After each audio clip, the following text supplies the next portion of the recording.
آج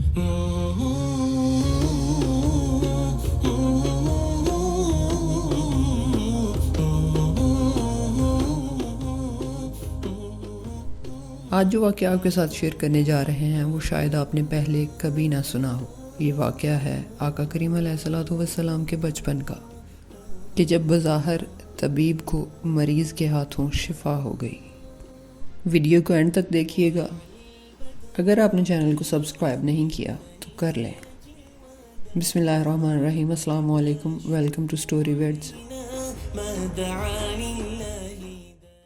حضور اکرم صلی اللہ علیہ وسلم کی عمر 7 برس ہوئی تو آپ صلی اللہ علیہ وسلم کی آنکھیں دکھنے لگیں۔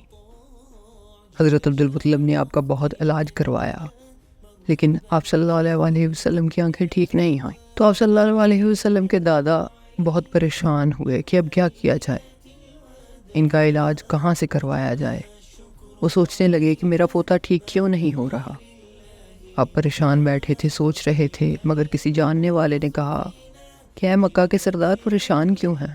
انہیں بات بتائی تو انہوں نے کہا کہ آپ پریشان مت ہوں۔ یہاں پر مکہ معظمہ کے قریب ایک اقاضہ بازار ہے، اس بازار کے ساتھ ایک طبیب کا گھر ہے، بہت قابل ہے، دوا بھی دیتا ہے، دعا بھی دیتا ہے، کیونکہ ہم نے کئی مرتبہ اس کو آزمایا ہے۔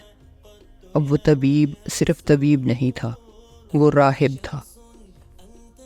حضرت عبدالمطلب رضی اللہ تعالیٰ عنہ نے حضور اکرم صلی اللہ علیہ وسلم کو ساتھ لیا اور اس راہب کے گھر کی جانب چلنے لگے۔ سفر کچھ طویل تھا، مگر حضرت عبدالمطلب رضی اللہ تعالیٰ عنہ کو اپنے پوتے کی زیادہ فکر تھی۔ سفر طے کیا اور اس کے گھر تک پہنچ گئے۔ جب اس کے گھر پہنچے تو پتہ چلا کہ دروازہ بند ہے۔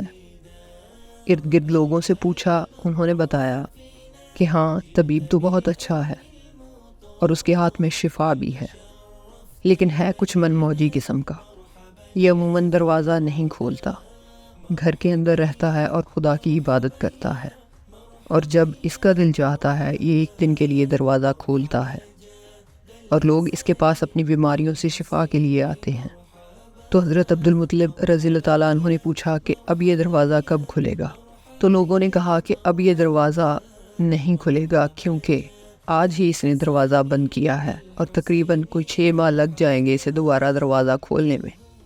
حضرت عبدالمطلب رضی اللہ تعالیٰ عنہ بہت پریشان ہوئے، بولے میں تو دور سے آیا ہوں، اور لوگوں سے کہا کہ کوئی تو طریقہ ہوگا اس سے دروازہ کھلوانے کا۔ تو لوگوں نے کہا کہ ایسا کوئی طریقہ نہیں ہے۔ حضور صلی اللہ علیہ وسلم کے دادا حضور پریشان کھڑے ہیں کہ اتنے میں زوردار زلزلہ آیا، دیواریں ہلنے لگیں اور ایسے لگنے لگا کہ وہ مکان گر جائے گا۔ اور پھر کیا تھا، راہب نے دروازہ کھول دیا۔ جب وہ باہر آیا تو اس نے دیکھا کہ یہ تو مکہ کے سردار معلوم ہوتے ہیں۔ اس راہب نے ان سے آنے کا سبب پوچھا تو حضرت عبدالمطلب رضی اللہ تعالیٰ عنہ نے فوراً کہا کہ یہ میرا پوتا ہے، بیمار ہے، آنکھیں ٹھیک نہیں ہو رہی، اور میں نے سنا ہے کہ آپ دوا بھی دیتے ہیں، دعا بھی دیتے ہیں، دم کرتے ہیں، اور مہربانی کرو کوئی دوائی دو، کوئی دم کرو تاکہ میرا پوتا ٹھیک ہو جائے۔ اب راہب نے جب حضور اکرم صلی اللہ علیہ وسلم کے چہرہ پر نور کو دیکھا تو دیکھتا ہی رہ گیا۔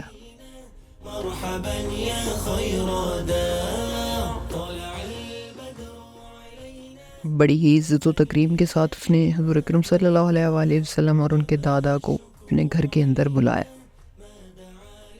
عبدالمطلب بہت خوش ہوئے یہ دیکھ کر کہ راہب گھر کے اندر گیا، غسل کیا، خوشبو لگائی، اور ایک صحیفہ ہاتھ میں پکڑے ہوئے باہر آیا۔ اب طبیب اور مریض آمنے سامنے بیٹھ گئے۔ اس نے کتاب کھولی، اس میں سے کچھ پڑھنا شروع کیا۔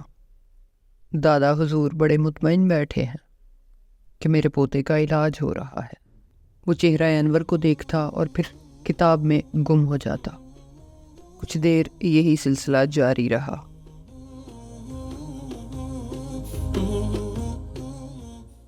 اب طبیب اور مریض آمنے سامنے ہیں، لیکن حقیقت یہ تو نہیں تھی۔ حقیقت تو کچھ یوں تھی کہ جو طبیب تھا وہ اصل میں مریض تھا، اور جن کو مریض بنا کر اس کے گھر بھیجا گیا تھا وہ اصل میں طبیب تھے۔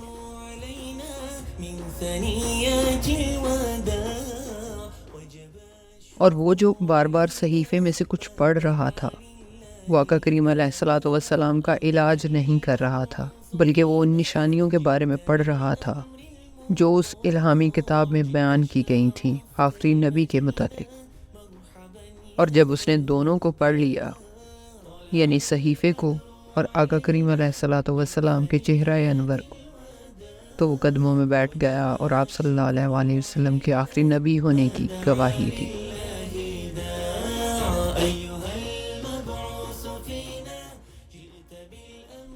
حضرت عبد المطلب رضی اللہ تعالیٰ عنہ سارے واقعے کو دیکھ رہے تھے، وہ حیران پریشان بیٹھے ہیں۔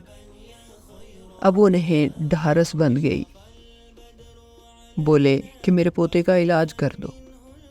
اب راہب نے حیرت سے کہا کہ آپ کیا کہہ رہے ہیں، میں اس کا علاج کروں؟ تو حضرت عبد المطلب نے فرمایا کہ میں تو آیا ہی اسی لیے ہوں کہ آپ صلی اللہ علیہ وآلہ وسلم کا علاج کروا سکوں۔ تو راہب کی آنکھوں میں آنسو آ گئے، کہا سرکار آپ نے محمد صلی اللہ علیہ وآلہ وسلم کی عظمت کو سمجھا ہی نہیں، آپ طبیب کو ہی مریض کے پاس لے آئے ہیں، یعنی مختار کو مجبور کے پاس لے آئے۔ اور پھر کچھ یوں گویا ہوا کہ میں اپنے مکان میں بیٹھا عبادت کر رہا تھا اور مجھے لگا کہ میرا مکان میرے اوپر ہی گر جائے گا، اس لیے میں نے دروازہ کھولا۔ اور پھر بتایا کہ آپ کا یہ پوتا بہت عظمت والا ہے، بڑے مقام والا ہے، دیکھیں تو ان کے چہرے سے کتنا نور برس رہا ہے، اور کیا آپ کو اس بات کا علم نہیں کہ یہودی ان کے دشمن ہیں؟ آپ انہیں لے کر اس طرح نہ پھرا کریں، مجھے خدشہ ہے کہ کوئی اہل کتاب انہیں تکلیف پہنچا دے گا، جائیں انہیں اپنے گھر لے جائیں۔ اور پھر جب حضرت عبد المطلب نے ان کی آنکھوں کی طرف اشارہ کیا، فرمایا کہ میں تو اس سلسلے میں آیا تھا کہ ان کی آنکھیں ٹھیک ہو جائیں۔ تو راہب بولا کہ اس کا علاج بھی انہی کے پاس ہے، اور اگر یہ اللہ کے آخری نبی ہیں تو ان کا علاج ان کے لعاب دہن میں موجود ہے، ان کا لعاب دہن انہی کی آنکھوں میں لگائیں تو شفا ہو جائے گی۔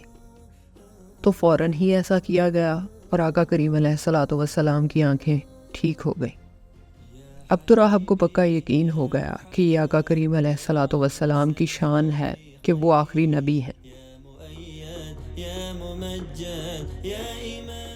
حضرت عبد المطلب نے کہا کہ میں نے لوگوں سے سنا ہے کہ آپ کی دوا اور دعا میں بہت شفا ہے، تو وہ کون سا عمل ہے جس کی وجہ سے یہ شفا آپ کو عطا کی گئی ہے؟ راہب مسکرانے لگا اور کہنے لگا کہ حضور میں جب بھی کوئی مریض میرے پاس آتا ہے تو اللہ کی بارگاہ میں ہاتھ اٹھا کر کہتا ہوں، یا اللہ تجھے تیرے آخری نبی کی عظمت کی قسم،